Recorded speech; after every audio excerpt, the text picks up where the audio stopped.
قلت بقى انضف البوتاجاز كده من الفرن، لاني بولع ورقه فيه وبولع حاجات، فقلت بقى انضفه.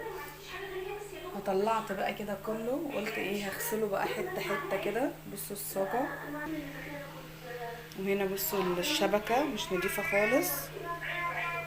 يلا بقى نغسله ونشوف هيبقوا عاملين ازاي. بصوا كده بقى الفرن بعد ما نضف، بصوا بيلمع ازاي. بصوا الصاجه والباب،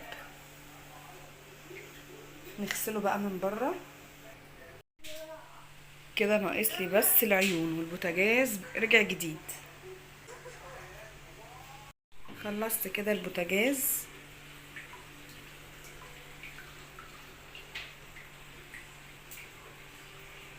لقيت نفسي بقى مش عاجباني كمان المطبقية، قلت هنزل كل اللي فيها واصبنها واصبن اللي فيها. غسلت كده كل اللي في المطبقية وصفيته. المطبقية فاضية بقى هنزلها.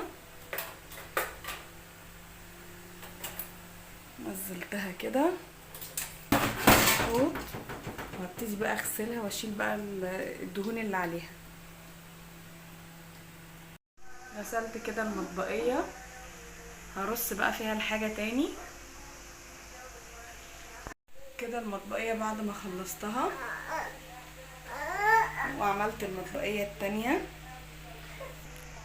والشفاط والتوابل، ناقص بس اصبن المطبخ من فوق.